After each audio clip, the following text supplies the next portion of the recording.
ہمارا ووٹ لیا، بلکہ تم نے ووٹ نہیں لیا، ہمارا خون چوس لیا۔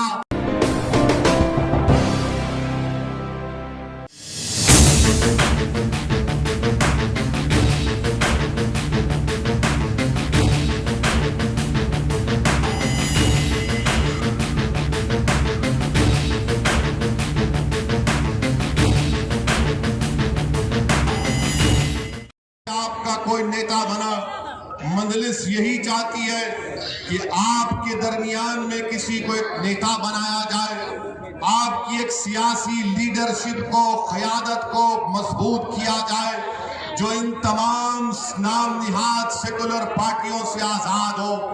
اور یہی وجہ ہے عزیز دوستوں اور بزرگوں کہ بھارت کی جمہوریت کی تلخ حقیقت، میری بات کو آپ جان لو، بھارت کی جمہوریت کی تلخ حقیقت یہ ہے کہ جس سماج کے پاس اس کا نیتا ہوگا، اسی کی آواز کو، اس کی تکلیف کو، اس کی مشکل کو سنا جائے گا۔ جس سماج کا نیتا ہوگا، اس سماج کے نوجوانوں کے جذبات، ان کے خوابوں کو پورا کیا جائے گا۔ جس سماج کا نیتا ہوگا، وہ اپنی ماں اور بہنوں کی عزت کا تحفظ بھی کرے گا اور ان کو آگے ترقی بھی کرائے گا۔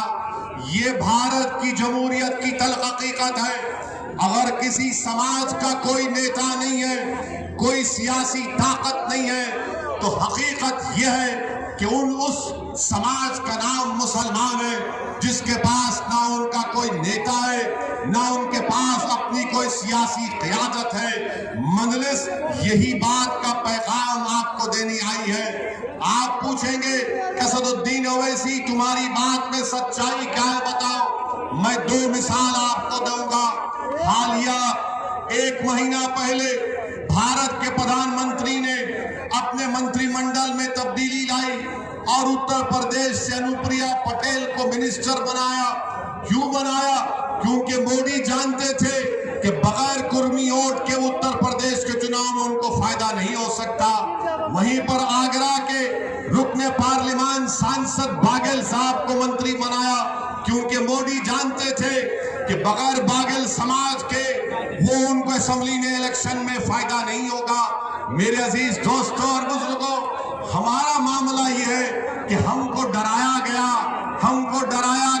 خوف دلایا گیا کہ آپ صرف ووٹ ڈالنے کا کام کریے مگر نیتا مت بنیے۔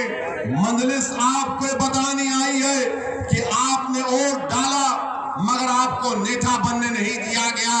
اگر میں چار مینار کی گلیوں سے سلطان پور کو آیا ہوں تو میرا رب جانتا ہے کہ میں اپنی مقبولیت یا اپنی انا کی تسکین کے لیے نہیں آیا ہوں۔ میں اگر آیا ہوں تو سلطان پور سے مجھ سے بہتر مجلس کا ایک قائد بنانا چاہتا ہوں، ایک نیتا بنانا چاہتا ہوں جو تمہارے جذبات کی ترجمانی کر سکے۔ ہمارا ووٹ لیا، بلکہ تم نے ووٹ نہیں لیا، ہمارا خون چوس لیا۔ تم نے ہمارا ووٹ لیا مگر ہمارے نوجوان نسلوں کو برباد کر دیا۔ تم نے ہم سے ووٹ تو لے لیا مگر غریبی ہمارا مقدر بنا کر رکھ دیا۔ تم نے ہمارا ووٹ تو لیا، ہمارے بچے اور بچیوں کو اسکول سے محروم کر دیا۔ تم نے ووٹ تو لیا اور ہمارے نوجوانوں کو جیل میں ڈال کر سڑا دیا گیا۔ بتاؤ، یہ جب آواز اٹھتی ہے، یہ جب سوالات اٹھتے ہیں، چاہے کانگریس ہو، سماجوادی ہو، بی ایس پی ہو یا بی جے پی ہو، کہتے ہیں کہ دیکھو یہ کس زبان میں بات کر رہا ہے۔ ارے میں سنویدھان کی زبان میں بات کر رہا ہوں، وہ سنویدھان جس کو بابا صاحب امبیڈکر نے بنایا تھا۔ بابا صاحب امبیڈکر نے سنویدھان بنا کر کمزور طبقات کو، ونچت سماج کو کہا کہ ہم نے سنویدھان بنا دیا، اب ہم تم کو ہتھیار دے کر جا رہے ہیں۔ بابا صاحب نے کہا کہ ہم تم کو ہتھیار دے کر جا رہے ہیں۔ وہ کیا ہتھیار تھا؟ وہ ہتھیار تھا آپ کا ووٹ۔ مگر ظالموں نے ہتھیار کو ہتھیار نہیں بننے دیا، بلکہ آپ کو کہا کہ اگر تم اس ہتھیار کو استعمال کرو گے تو تم ختم ہو جاؤ گے۔ میں آپ کو یہی یاد دلانے آیا ہوں، یہ ووٹ آپ کا ہتھیار ہے۔ جمہوریت میں ووٹ آپ کا ہتھیار ہے۔ جس کو چاہے آپ زمین پر سلا سکتے ہیں، جس کو